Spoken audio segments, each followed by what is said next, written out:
나의 사랑 안에 거하라. 이렇게 말씀하세요. 이 성탄절의 의미를 우리가 생각해 볼 때 우리가 예수 안에 거하라. 이 한마디로 우리가 좀 볼 수 있어요. 그분이 우리 안에 거하고 우리가 그분 안에 거하는 삶. 이것을 말씀하는 거잖아요. 이것이 가장 완벽한 모습이 마리아의 태중에 임하신 예수 그리스도예요. 뗄 수 없는 24시간 함께하는 그 관계로 예수님께서 오셨잖아요. 이 마리아의 태중에 오신 예수 그리스도의 이 모습은 우리와의 관계를 보여주는 거예요. 마음이라고 하는 이 태중에 그리스도가 우리 가운데 있음으로 인해서 24시간 그분과 뗄 수 없고, 그리고 그 속에서 우리가 심장의 소리까지도 다 듣잖아요. 여러분, 예수의 심장 소리가 여러분에게 들리십니까? 오늘 마리아의 노래는 누가복음에서 굉장히 중요한 위치를 차지해요. 그래서 이 땅에 과연 예수가 오셨다라고 하는 부분들을 우리가 성탄절을 처음 맞이하는 건 아니지만 성탄의 의미가 무엇일까라고 하는 부분들을 저희가 함께 생각해 보면서 저희가 함께 말씀을 나누길 원합니다. 제가 가본 건 아니지만 탄자니아 세렝게티라고 하는 어떻게 보면 그 사파리 큰, 이게 넓이가 충청북도의 2배 정도 된다고 그래요. 그러니까 굉장히 한 도의 2배 정도니까 굉장히 큰 거죠. 여기 세렝게티에 관한 다큐를 제가 본 적이 있는데 거기에 아프리카 물소하고 이제 표범이 나오더라고요. 혹시 보셨는지 모르겠지만 이 아프리카 물소가 새끼를 낳아요. 그 새끼를 낳으면 낳자마자 바로 그 날에 일어서고, 그리고 걸어야 이 걷는 자만이 살아요. 그러니까 그날 새끼를 낳고 그리고 이제 막 버둥버둥하면서 자기가 일어납니다.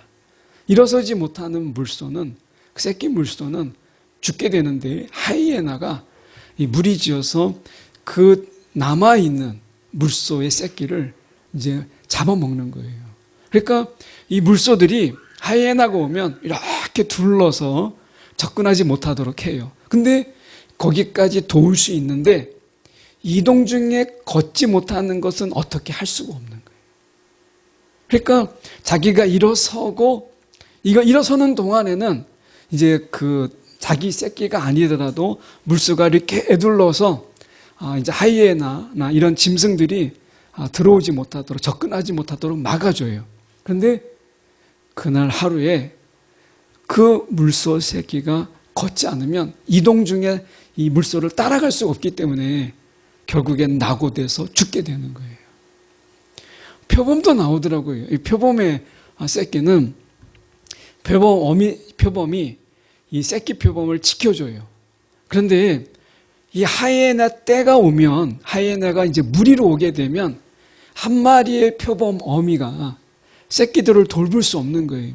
그 방법이 뭐냐면 나무를 타고 올라가는 거예요. 그러면 하이에나가 나무 위로 올라갈 수가 없기 때문에 나무 위로 올라가는 겁니다.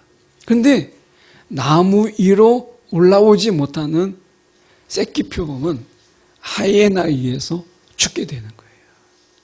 그러니까 이 동물의 세계 속에서 보면 아침에 자기들이 일어났다, 그러니까 자기가 태어났다 할지라도 그 순간에 보청기 그러시군요. 예. 그러니까 그날에 일어났다고 해도, 그날에 태어났다고 해도 내가 걷거나 나무 위로 올라가지 못하면 죽게 되는 거예요. 근데 사람의 경우는 어떻게 보세요? 사람은 1년, 그리고 사실 걷기까지 계속해서 돌봐줘야 돼요. 엄마의 품에 있어야 돼요. 이런 부분 속에서 오늘 이 마리아의 노래를 보면 이렇게 되어 있어요. 46절에 보면 말씀에 마리아가 이르되 내 영혼이 주를 찬양하며, 근데 이거는 이제 아이를 낳은 게 아닙니다. 지금 이 46절은 우리가 마리아가 이르되라고 하는 것은 아직 낳기 전이에요. 근데 뱃속에, 그러니까 하나님께서 성령으로 말미암아 아이를 품게 된다라고 하는 것을 말씀하시는 그 가운데서 지금 이야기하는 거예요. 그래서 45절에 이렇게 말씀합니다. 주께서 하신 말씀이 반드시 이루어지리라고 믿은 그 여자에게 복이 있도다. 이렇게 말씀했어요. 그러니까 이 마리아의 노래는 이 예수를 품고 있는 그 가운데서 아직 낫지 않은 이런 상황 속에서의 노래예요. 자, 품은 자, 예수를 품은 자의 노래를 저희가 좀 들어보면 이렇게 되어 있습니다. 내 영혼이 주를 찬양하며 내 마음이 내 구주를 기뻐하였음은 이렇게 되어 있어요. 그러면서 48절의 말씀에 보면 그의 여정의 비천함을 돌보셨음이라 라고 이야기해요. 그러니까 한 여인, 어떤 마리아가 당시에 굉장히 부자이거나 아니면 귀족 출신이거나 아니면 이런 어떤 그 당시에 막 사람들이 우러러보는 이런 인물이 아니었어요. 그냥 아주 평범한 인물. 그리고 자신이 비천하다고 이야기할 만큼 귀족 출신, 그리고 많은 재물을 가진 그런 사람이 아니었어요. 그런데 그가 예수를 품게 되니까 세상이 달라졌어요. 그가 이야기할 때 비천한 여인이었어요. 그런데 예수가 그 몸속에 이제 품게 되니까 세상이 어떻게 달라졌느냐? 그는 이렇게 이야기합니다. 이후로는 만세에 나를 복이 있다 일컬으리라. 나는 비천한 여인인데 많은 사람들이 나를 보고 복이 있다라고 말할 것이고 49절에 능하신 이가 큰 일을 행하셨으니 그 이름이 거룩하시다. 이렇게 이야기해요. 그러니까 그냥 단순하게 예수를 품었을 뿐인데 세상을 바라보는 시각이 완전히 바뀌었어요. 여러분, 예수님이 이 땅에 오셔서 우리 가운데 함께 하신다. 우리 마음에 거하신다. 라고 하는 것은 저와 여러분의 그 존재, 그리고 세상을 바라보는 그 시각을 완전히 바꿨다는 거예요. 내가 예수가 있기 전에는 여러분 어떠셨어요? 별 볼 일 없는 그런 존재였어요. 세상이 주목하지 않는 아무런 쓸데없는 그런 자였어요. 스스로를 봐도 정말 비천하다 말할 정도로 스스로를 봐도 어디에도 자랑할 데가 없고 뭐 잘하는 게 있어야죠. 내세울 것도 없고 뭐 그런 존재였어요. 그러니까 내가 예수가 내 안에 있기 전에는 아무것도 아닌 그런 존재에 불과한 거예요. 그런데 어떻게 해요? 내 안에 예수가 임하게 되니까, 내 안에 예수가 거하게 되니까 달라져요. 이 마리아의 인생이 완전히 바뀌어버렸어요. 자, 그 부분을 저희가 보려고 하는데, 여러분 예수님을 정말 여러분의 마음속에 영접하고 계십니까? 여러분의 예수가 여러분 안에 계세요? 아마 열등감이 없는 사람은 아무도 없을 거예요. 예. 설문조사에 보면 서울대생의 80몇 %가, 제가 기억하기에는 87%가 열등감을 가지고 있다더라고요. 그 서울대생이 열등감을 가지고 있는 거예요. 그러니까 그들 속에 잘한다라고 하는 학생들이 모여 있다 보니까 그 속에서 또 나름대로의 아주 심한 열등감, 이런 걸 가지고 살아가는 거예요. 제가 서울대 학생한테 들은 이야기는 거기에서 너무나 열등감이 심해서 자기가 자퇴한 학생도 있더라고요. 그만큼 우리가 열등감의 사회 속에 살아요. 그런데 예수가 내 안에 거한다라고 하는 것, 그러면 그 순간에 세상에서 우리가 바라봤던, 세상이 나를 어떻게 바라보는 시각과 상관없이, 내가 놓여져 있는 환경과 여건, 조건들과 상관없이 내가 얼마나 존귀한 자인지, 내가 얼마나 소중한 자인지, 이 나를 바라보고 세상을 바라보는 시선이 바뀌어요. 이게 마리아의 세계관이 바뀐 거예요. 예수가 내 안에 있음으로 인해서 세상을 바라보는 시각이 그가 바뀌었다. 비천한 자에서 그가 이야기하기를 뭐라고 이야기해요? 만세에 나를 복이 있다. 복이 있는 여인, 비천한 여인에서 복이 있는 여인으로 바뀐 것은 달라진 건 아무것도 없어요. 갑자기 돈벼락이 떨어지거나 아니면 로또가 되거나 아니면 뭐 아파트를 사는데 막 값이 올라가거나 그런 게 아니었어요. 아무것도 달라진 게 없어요. 다만 예수가 내 안에 거하는 거, 이거 하나로 인해서 이 여인은 세상을 바라보는 시각과 세상 속에서 내가 누군가라는 것이 완전히 바뀌었어요. 그전에는 복이 없는 여인, 정말 재수 없는 사람, 이런 거였는데 그 비천한 여인이 어떻게 바뀌었어요? 내가 복이 있는 여인으로 바뀌었어요. 여러분, 예수가 우리 가운데 있으면 우리 또한 이러한 영적인 자부심, 그리고 우리의 존재가 하나님 앞에서 어떻게 바뀌었는가를 우리는 기억해야 돼요. 그래서 우리는 존귀한 자예요. 여러분, 내가 아무것도 진 게 없어도, 달라진 게 없어도요, 예수가 내게 임하면 세계를 바라보는, 그리고 그런 세계를 바라보는 우리의 시선을 하나님이 바꾸시는 거예요. 그래서 여러분, 내가 복된 자다. 내가 복된 자다.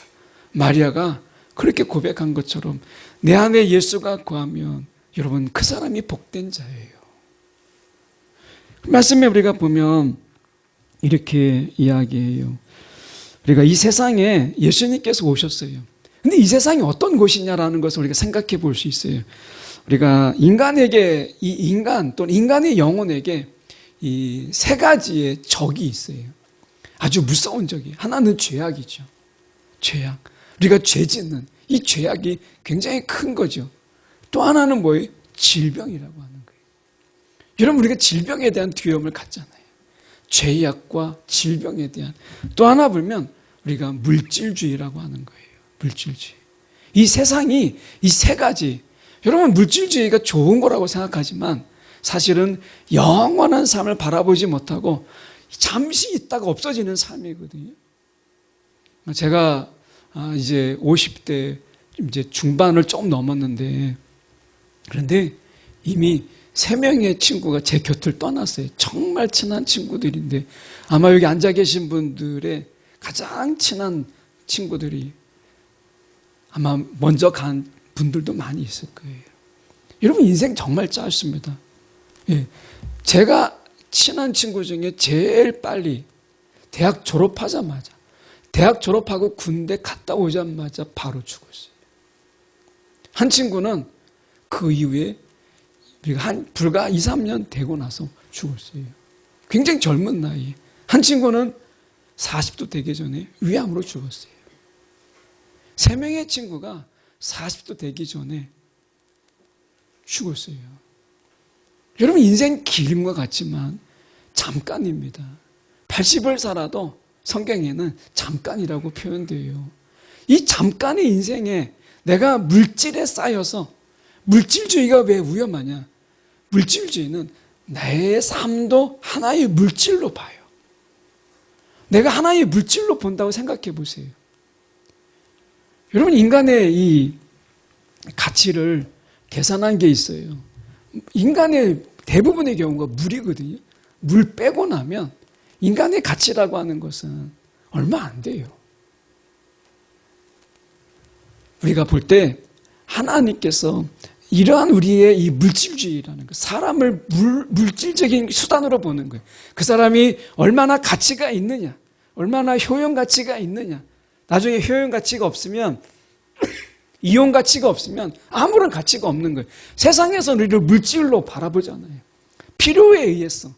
그러니까 어느 정도 필요하냐. 필요가 끝나면 더 이상 대접받지 못하는 거예요.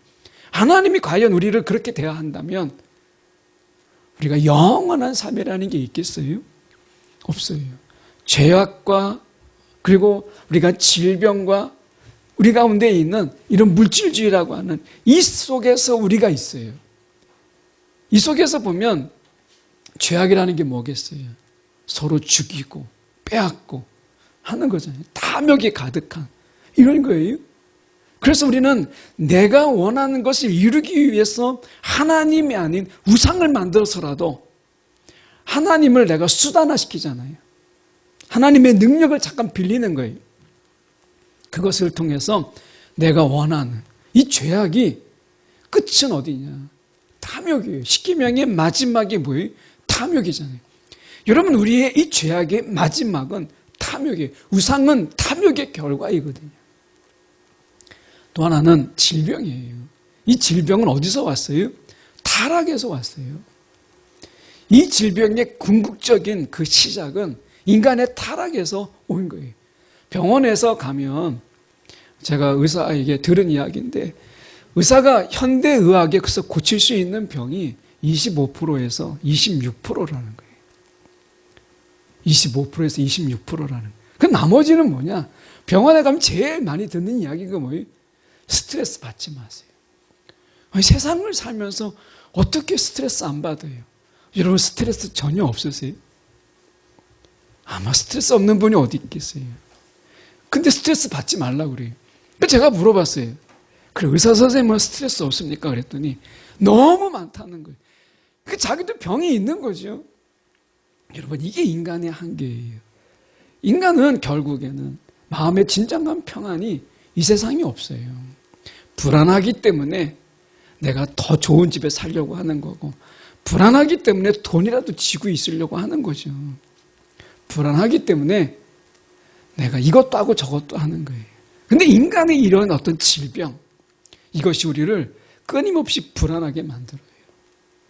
그래서 우리가 사단은 이런 질병을 통해서 우리를 위협해요. 자, 물질주의와 그리고 질병과 죄악 속에서 둘러싸여 있는 이 마리아가 그 다음에 이야기하는 것이 무엇이냐면 이렇게 이야기합니다. 51절에 보면 이렇게 말씀해요. 51절에 보면 그의 팔로 힘을 보이사 마음의 생각이 교만한 자들을 흩으시고, 이 교만에 대해서 말씀합니다. 이 교만이라고 하는 부분을 우리가 좀 더 보면 이렇게 되어 있어요. 하나님의 은혜를 받아들이기를 거부하는 것, 이게 교만이다. 하나님의 은혜를 받아들이기를 거부하는 것, 한마디로 이야기하면 이게 교만이라는 거예요. 그럼 겸손이 뭐냐? 라고 하는 거예요.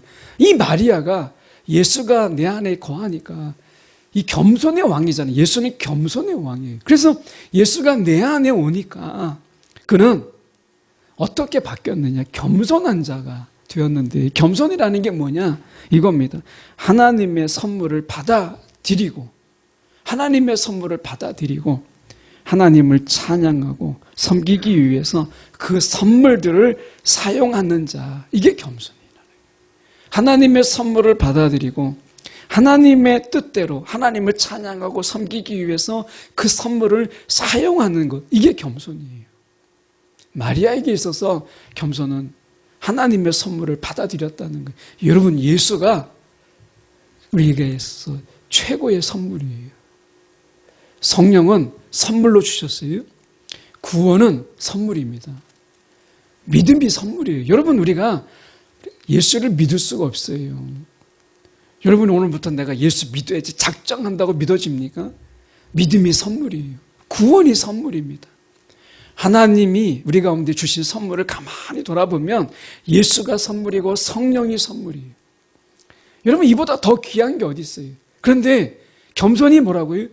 예수라는 선물을 내가 받아들이고, 그리고 예수님이 선물로 주신 하나님이 선물로 주신 그 예수를 내가 받아들이고 그 선물을 주신 하나님의 뜻대로 살아가는 것, 예수를 닮아가는 것, 이게 겸손인 거예요. 여러분, 내 안에 예수를 받아들이지 못하는 것, 여러분, 이게 교만이라는 거예요.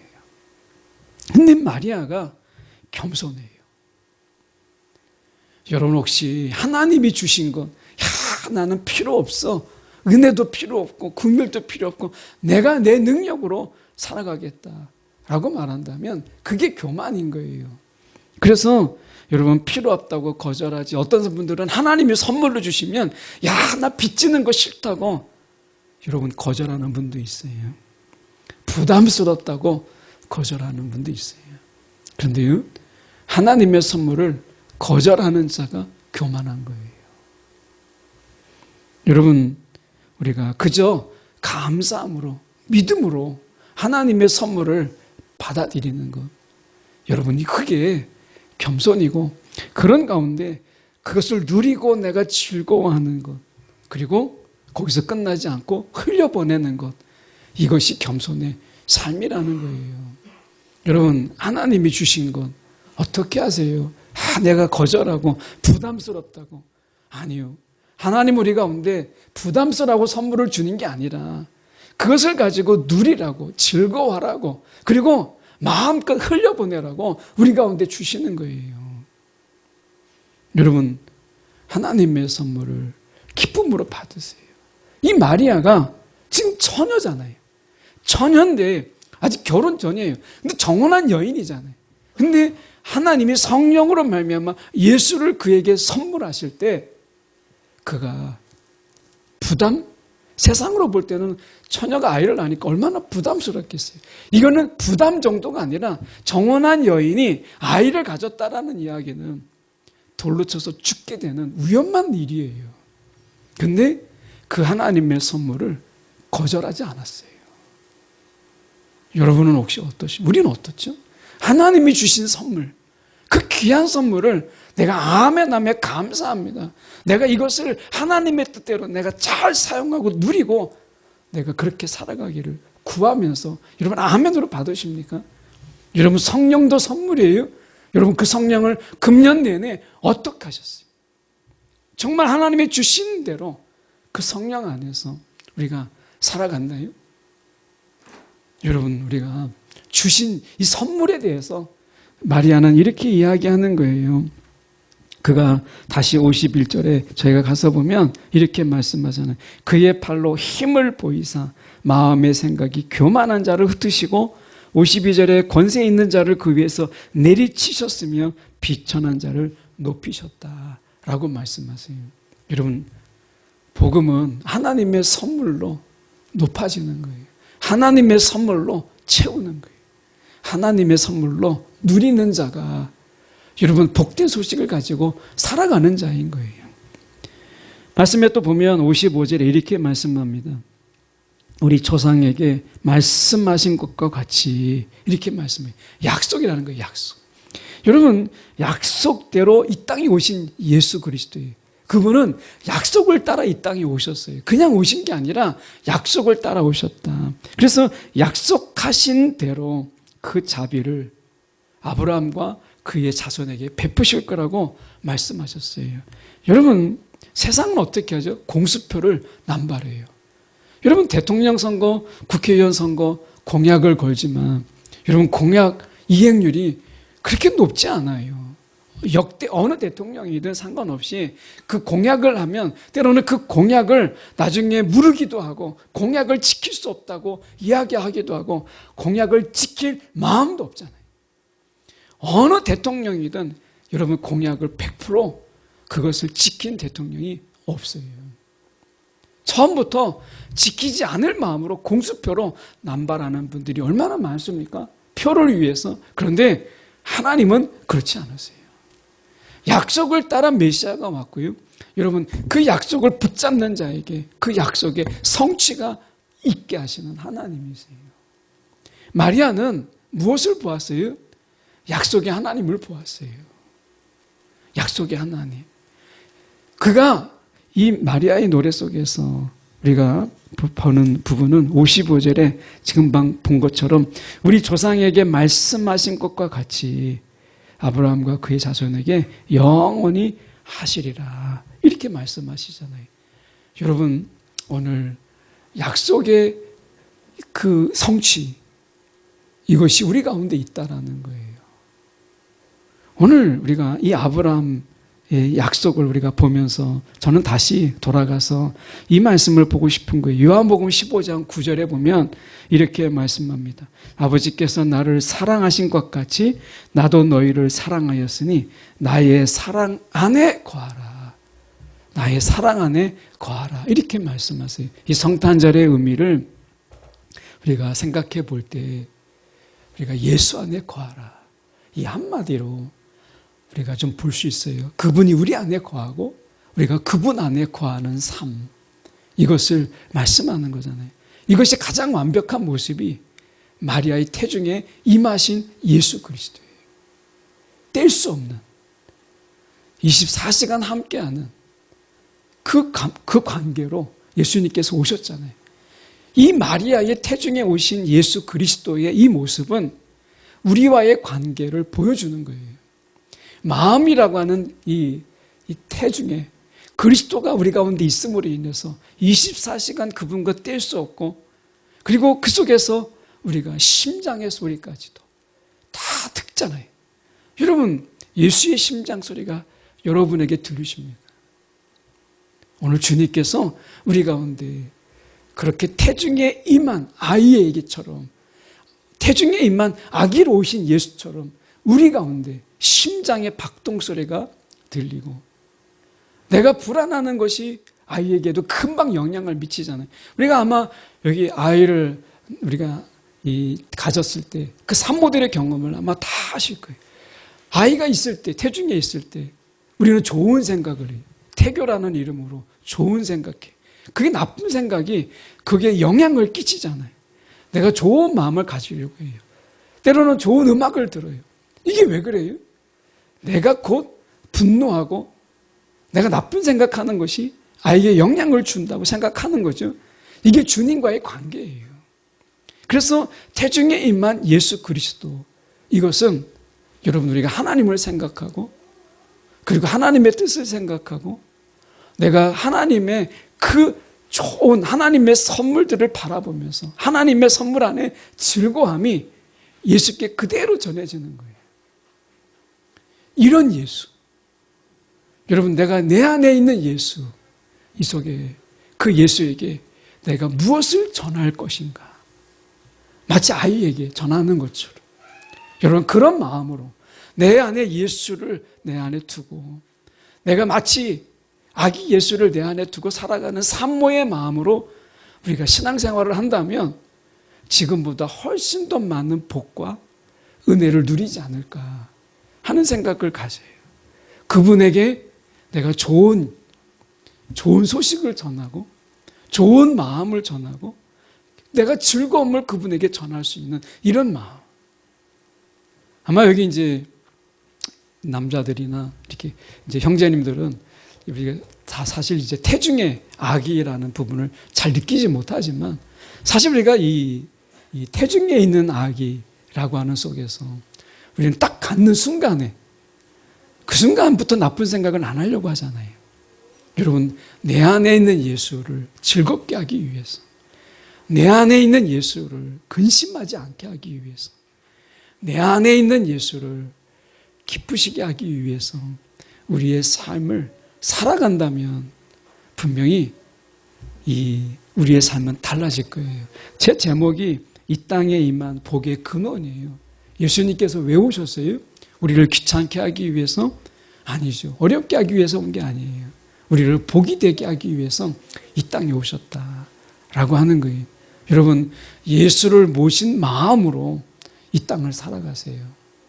예수를 모신 마음으로 여러분, 우리가 생각하는 것, 말하는 것, 하다못해 우리 행동 하나까지도 내 안에 예수가 있다, 이런 마음으로 살아가는 자에게 분명히 마리아에게 복이 있는 것처럼 그에게 복이 임할 거예요. 저는 마리아를 보면서 그냥 태중에 아기 하나를 가졌을 뿐인데 세상을 향하여서 이 노래하는 마리아의 노래는 너무 놀라워요. 뭐라고 이야기하냐면 49절에 능하신 이가 큰 일을 내게 행하셨다. 전능하신 하나님이 내게 위대한 일을 하셨다. 이렇게 그는 노래했어요. 여러분, 예수가 내 안에 계신다라고 하는 것은 전능하신 하나님이 우리가 세상에서 볼 수 없는 가장 위대한 일을 저와 여러분에게 행하신 거예요. 마리아는 그렇게 노래 부르고 있는 거예요. 더 놀라운 것은 뭐냐면 그가 그의 팔로 힘을 보이사 마음의 생각, 그리고 53절에 보면 이렇게 말씀해요. 줄이는 자를 좋은 것으로 배불리시며 부자는 빈손으로 보내셨도다. 세상을 바라보는 시각이 완전히 바뀌었어요. 여러분, 예수 하나가, 이 선물 하나가 저와 여러분을 바꾸는 거예요. 여러분, 이 귀한 선물을 우리 가운데 주셨잖아요. 하나의 선물이 아니라 하나를 주셨지만 전부를 주신 거예요. 이건 믿으세요? 예수라는 선물을 하나를 주셨지만 하나에 불과한 선물이 아니라 모든 걸 주신 이 선물이라는 것을 기억하세요. 이게 예수라는 선물이에요. 여러분, 이 선물이 우리 가운데 있는데 무엇이 부럽고 세상에 대해서 무엇이 그렇게 우리가 부족하며 산다고 이야기하겠어요? 여러분, 예수 한 분이면 모든 것을 주신 거예요. 오늘 그분이 내 안에 계심으로 인해서 세상에서 여러분 우리가 주눅 들지 않고 세상에서 우리가 불평하지 않고 정말 감사함으로 마리아처럼 우리가 그렇게 소망으로 즐거움으로 당당함으로 살아갈 수 있는 저와 여러분 되기를 간절히 소망합니다.